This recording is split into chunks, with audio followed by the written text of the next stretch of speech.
बार short में मैं आपको रिवाइज करा दे रहा हूँ। ग्लास स्लैब वाला जो एक्सपेरिमेंट है, इसके बारे में मैंने आपको ये बताया था कि ग्लास स्लैब जो होता है वो जो रे ऑफ लाइट होती है उसे अपने एक्चुअल पाथ से डिविएट कर देता है। किस तरीके से डिविएट करता है? When a ray of light passes through a rectangular glass slab, जब एक रे ऑफ लाइट जैसे कि ये इंसिडेंट रे है, जब ये पास होती है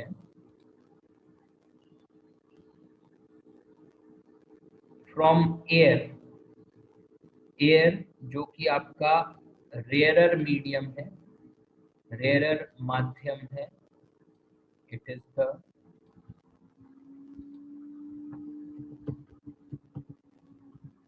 रेयरर मीडियम। जब ray of light rarer medium से डेंसर मीडियम की तरफ आती है तो वो अपने एक्चुअल पाथ से डिविएट हो जाती है। आप देख सकते हैं ये जो रे ऑफ लाइट है ये नॉर्मल की तरफ बेंड हो गई। इसे बोला जाता है रे ऑफ रिफ्रैक्शन या रिफ्रैक्टेड रे। ये रिफ्रैक्टेड रे कहलाती है। तो इंसिडेंट रे जब भी रेयरर से ग्लास जो कि डेंसर मीडियम है, रेयरर से डेंसर की तरफ आएगी तो it will go towards the normal, normal की तरफ बेंड होगी। और फिर यही रिफ्रैक्टेड रे जब ग्लास से एयर की तरफ आएगी तो it will bend away from the normal, normal से दूर हट जाएगी। इसे इमर्जेंट रे कहा जाता है। ये इमर्जेंट रे है और ये जो ई बना है ये एंगल ऑफ इमर्जेंस कहलाता है। अगर ये ग्लास स्लैब नहीं होता तो जो ओरिजिनल एक्चुअल पाथ था रेस का, जो ओरिजिनल एक्चुअल पाथ था वो ये। और आप देख सकते हैं कि अब जो पाथ है उसमें इतना डिस्प्लेसमेंट है। This is the displacement.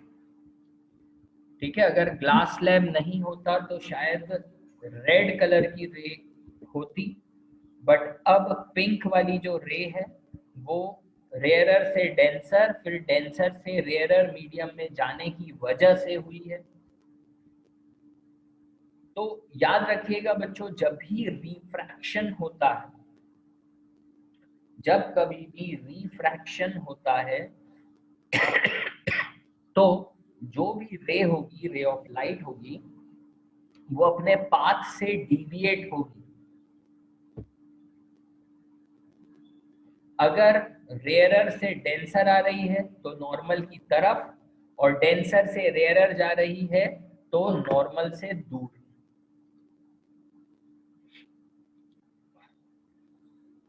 आगे बढ़ते हैं बच्चों।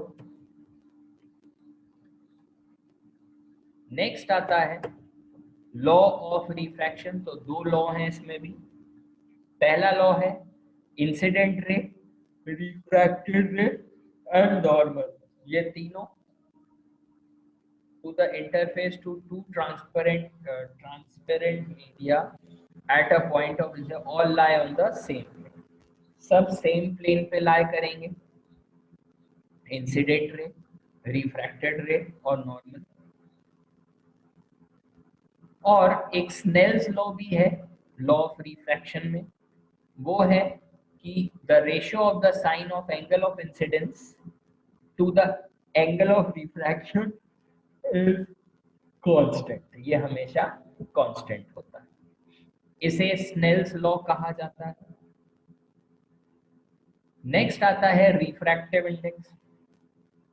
रिफ्रैक्टिव इंडेक्स बच्चों कुछ नहीं बट सिंपल भाषा में कहें तो it is the ratio between the speed of light in medium 1 upon speed of light in medium 2।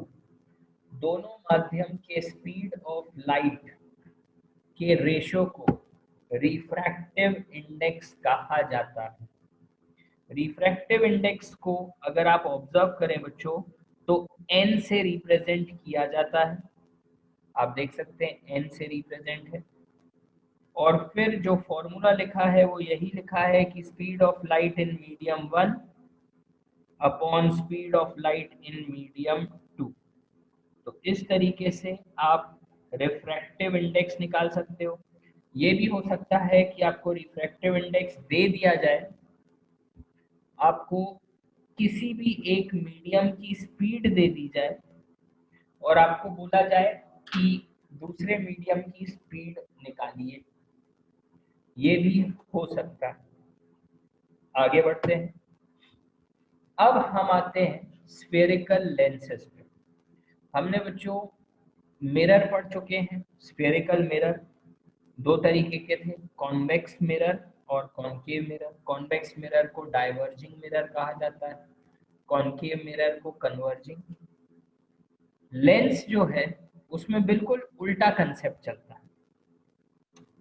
Lens, spherical lens दो प्रकार के होते हैं।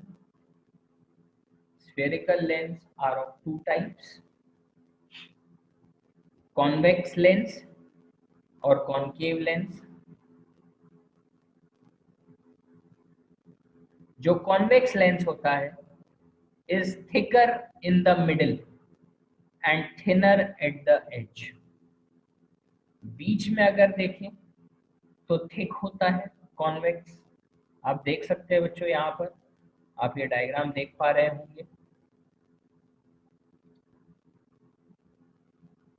आप देख सकते हैं कि बिल्कुल बीचों बीच इसकी थिकनेस जो है वो ज्यादा है और एंड में थिकनेस कम है। पर कॉनकेव में जस्ट उल्टा है, बीचों बीच थिकनेस कम है और एट द एंड थिकनेस ज्यादा है। जैसे मिरर में हमने पढ़ा था कि कॉनकेव मिरर जो होता है वो कन्वर्जिंग मिरर होता है, यहाँ उल्टा है बच्चों। कॉनकेव लेंस जो है वो डाइवर्जिंग लेंस है और कॉन्वेक्स लेंस जो है वो कन्वर्जिंग। कॉन्वेक्स मिरर आप पढ़ चुके हैं, कॉन्वेक्स मिरर जो था वो डाइवर्जिंग मिरर था, पर कॉन्वेक्स लेंस जो है वो कन्वर्जिंग है।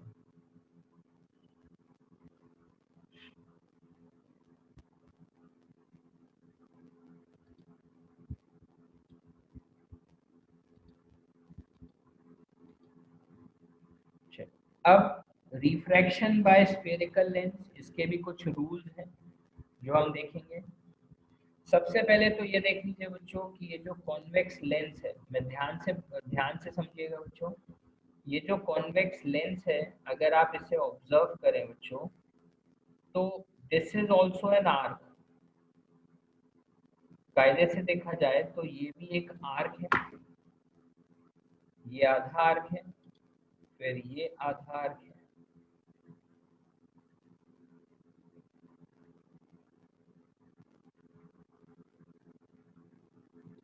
ठीक है, तो अगर ऑब्जर्व करें तो बच्चों ये भी एक इमेजिनरी सर्कल बनाएगा और वैसे ही रेड वाला भी एक इमेजिनरी सर्कल ड्रॉ करेगा।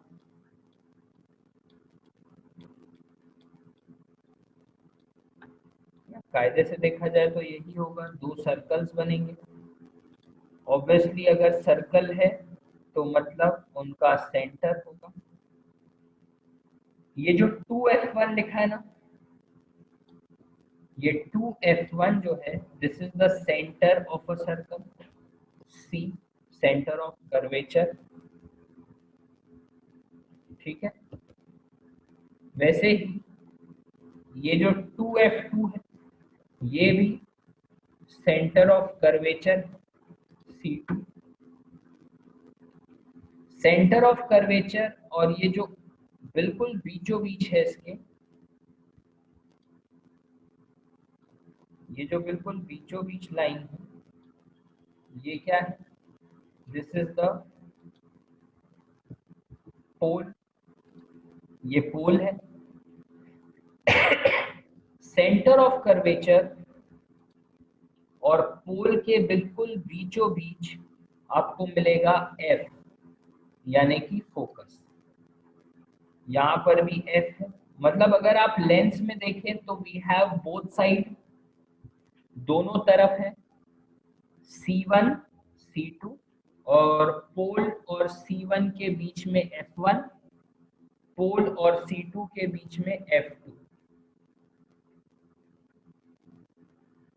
अगर आप ऑब्जर्व करें तो जो पहला रूल है वो ये है कि अगर एक ray of light parallel to the principal axis आ रही है तो आफ्टर रिफ्रैक्शन, रिफ्रैक्शन होने के बाद, ठीक है, कॉनकेव लेंस में रिफ्रैक्शन होने के बाद, सॉरी कॉन्वेक्स लेंस में, it will converge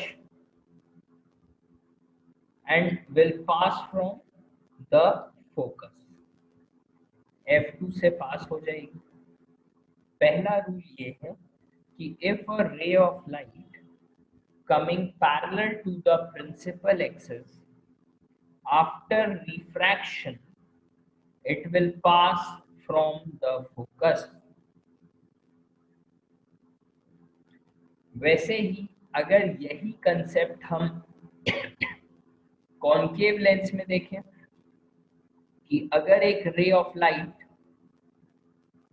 parallel to the principal axis है, after refraction it will move away from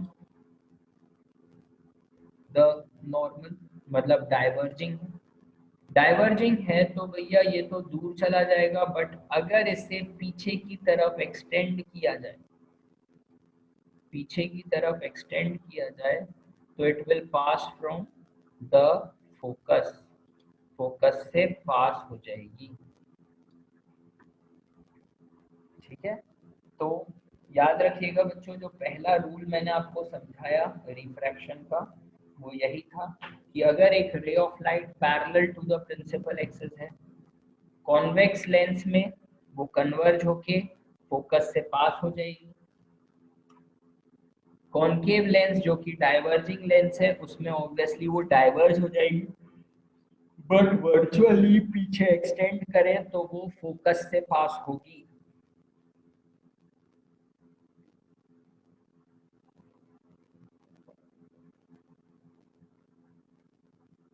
I hope ये कंसेप्ट आप लोगों को समझ में आ गया हो। कोई भी डाउट हो तो आप चैट में लिख सकते हैं। Second rule, second rule of refraction, दूसरा रूल ये है कि अगर रे ऑफ लाइट कहीं दूर से आ रही है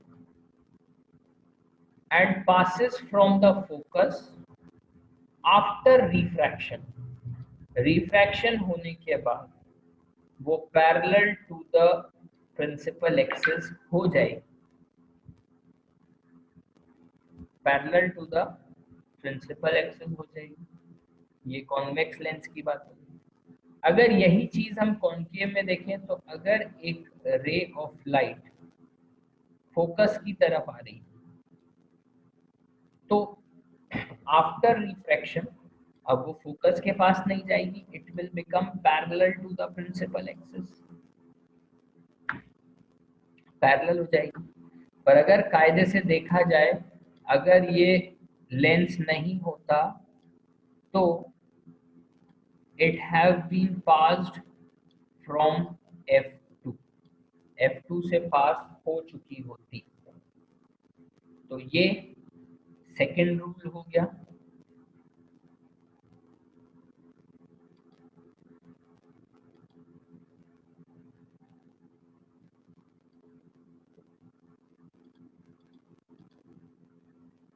नेक्स्ट, अब नेक्स्ट रूल ये है कि अगर रे ऑफ लाइट या इंसिडेंट रे पोल से पास हो रही है तो वो अपने पाथ से डिविएट नहीं होगी आफ्टर रिफ्रैक्शन, वो उसी पाथ में आगे बढ़ जाएगी जिस पाथ से वो आई है।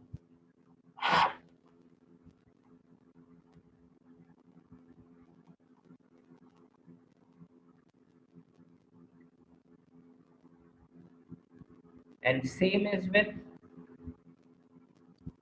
कॉनकेव लेंस ऑल्सो, जिस पाथ से वो आई है, पोल से पास होने के बाद वो अपने पाथ से डिविएट नहीं होगी।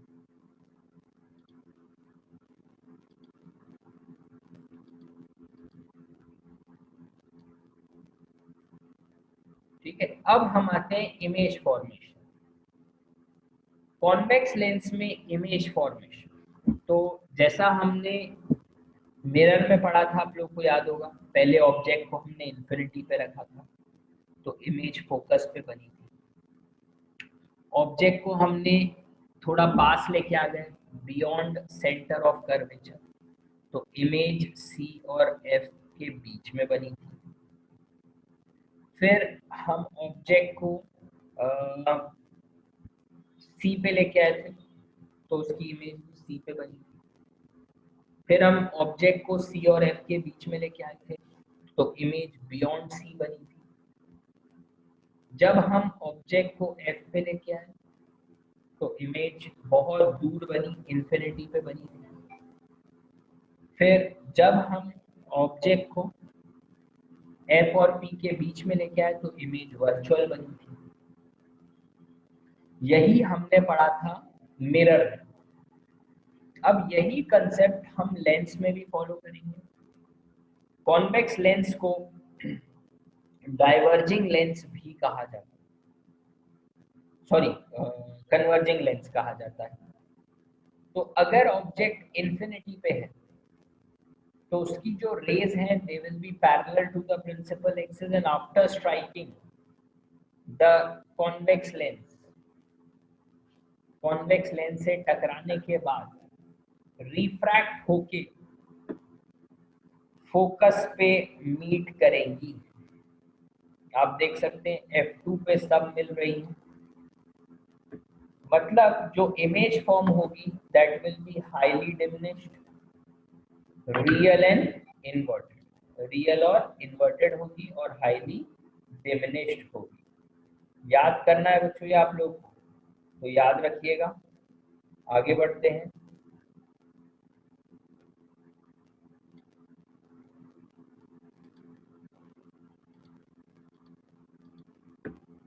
अब हम ऑब्जेक्ट को और नजदीक ले आए, बियॉन्ड सी, यानी कि 2F1 के जस्ट पीछे। तो एक ray parallel to the principal axis, जो रूल हमने पढ़ा था, और पैरेलल रिफ्लेक्ट होने के बाद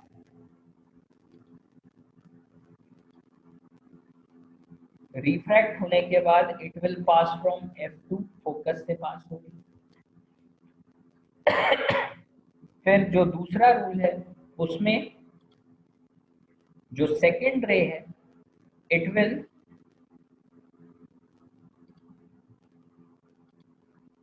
जो सेकेंड रे है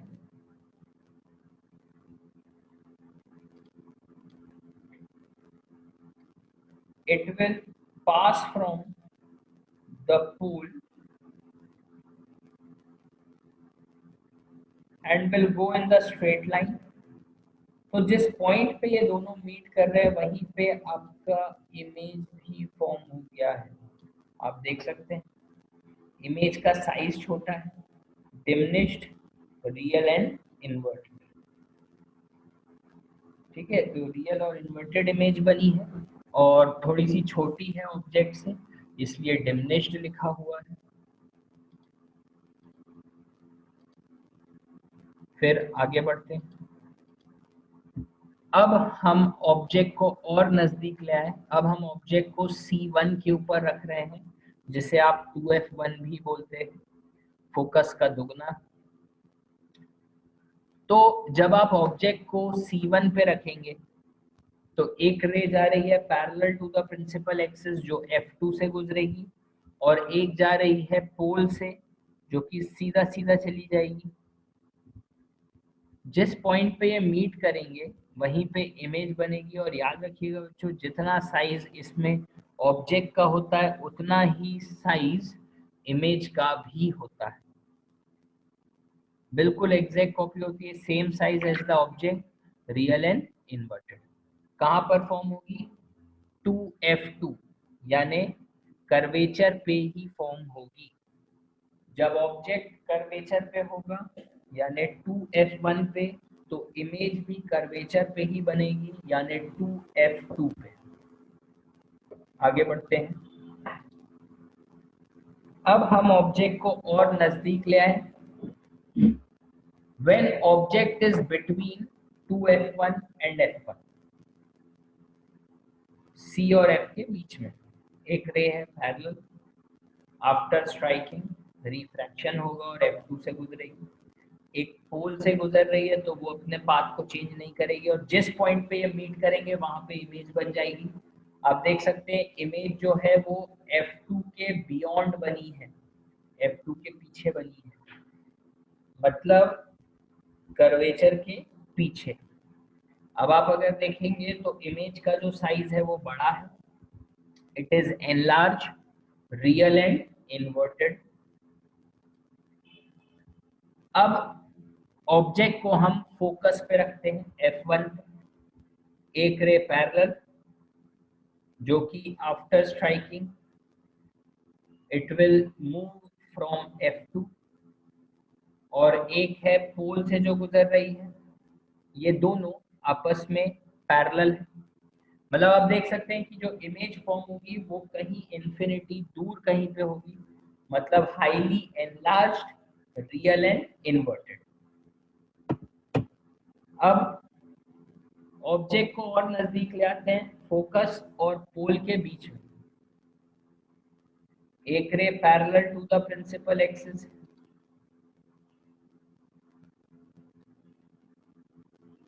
after striking it will pass from focus.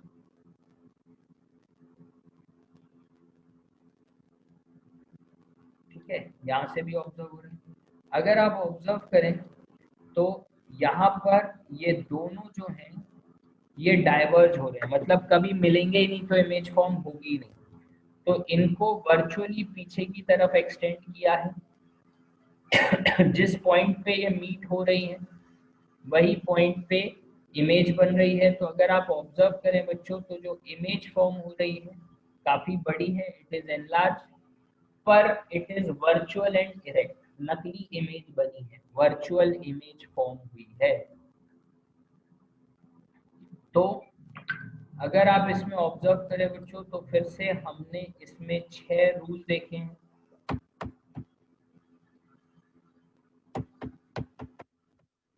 देखिए ऑब्जेक्ट पहले दूर था इन्फिनिटी पे तो इमेज F2 पे बनी, ऑब्जेक्ट थोड़ा पास आया 2F1 के पीछे तो इमेज F2 और F1 के बीच में बनी।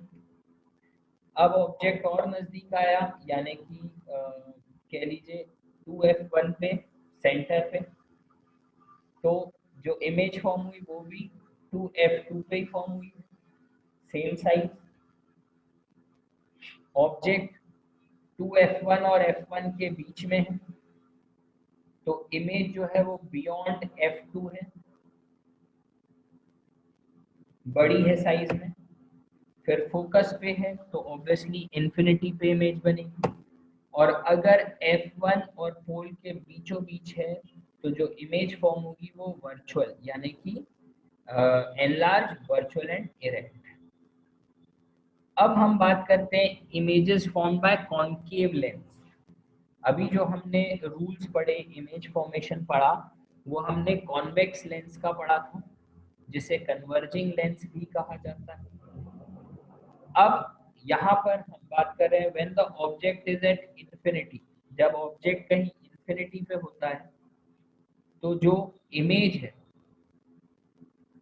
वो फोकस पे बनेगी ऑब्वियसली, पर वो वर्चुअल बनेगी। क्यों? क्योंकि आप देख सकते हैं डायग्राम में जो रेज आ रही हैं वो सब डाइवर्ज हो जा रही है, तो इन्हें पीछे की तरफ एक्सटेंड किया गया है टू मीट एट F1। तो जो इमेज फॉर्म हो रही है ऑब्वियसली वो हाईली डिमिनिश्ड तो होगी पर वर्चुअल एंड इरेक्ट होगी। फिर ऑब्जेक्ट को अगर हम और नजदीक ले आए, यानी फोकस के पीछे, बियॉन्ड फोकस। तो आप देख सकते हैं यहाँ पर एक ray parallel to the principal axis, ठीक है,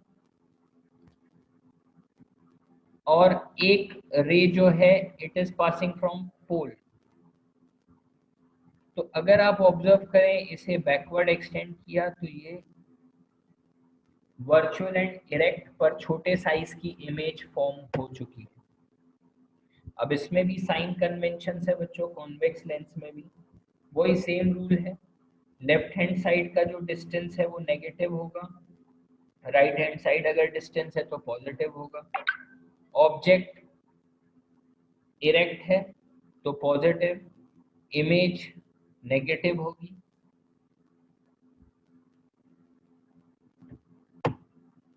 लेंस जैसे मिरर का फॉर्मूला आपने पढ़ा था, 1/v plus 1/u equals to 1/m, इसमें माइनस जुड़ गया है।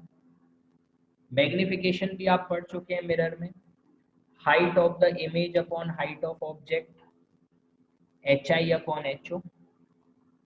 मैग्निफिकेशन का एक फॉर्मूला और होता है जो आपने मिरर में भी पढ़ा था, -v/u, माइनस जोड़ा था अपन, पर अब आपको माइनस नहीं जोड़ना है। मैग्निफिकेशन का फॉर्मूला है hi/ho is equal to v/u। ठीक है, अब इन चारों में से आपको कोई 3 चीजें दे दी जाएगी और बाकी एक चीज आपको ढूंढनी पड़ेगी। ऐसे ही बच्चों पावर ऑफ लेंस, याद रखिएगा इस पे भी न्यूमेरिकल क्वेश्चंस आते हैं। पावर ऑफ लेंस, सिंपल सी डेफिनेशन अगर हम देखें तो power of lens is the reciprocal of its focal length. पर याद रखिएगा बच्चों, फोकल लेंथ अगर आपको सेंटीमीटर में या मिलीमीटर में या किलोमीटर में दियो, आपको ये याद रखना है कि you have to convert it into metres. जब तक आप उसे मीटर में कन्वर्ट नहीं करेंगे, पावर का आंसर सही नहीं आएगा। ठीक है, तो power equals to 1/f and f should be in metre. अब पावर का जो SI यूनिट है वो है डायोप्टर, D से रिप्रेजेंट किया जाता है। 1 diopter is the power of a lens whose focal length is 1 meter। ठीक है, power of convex lens is positive. याद रखिएगा, कॉन्वेक्स लेंस जो पहनते हैं चश्मे में उनका पावर पॉजिटिव होता है, और जो कॉन्केव लेंस पहनते हैं चश्मे में उनका पावर हमेशा नेगेटिव होता है। आई होप आपको समझ में आ गया होगा बच्चों। यहाँ पर आपका रिफ्लेक्शन एंड रिफ्रैक्शन चैप्टर खत्म होता है। कल मैं इससे रिलेटेड न्यूमेरिकल्स कराऊंगा बच्चों, आप लोग को न्यूमेरिकल्स इसके सॉल्व कराऊंगा मैं सारे। कोई भी डाउट होता है इन केस बच्चों तो आप मुझसे पूछिएगा, कोई भी अगर डाउट है तो आप पूछ सकते हैं।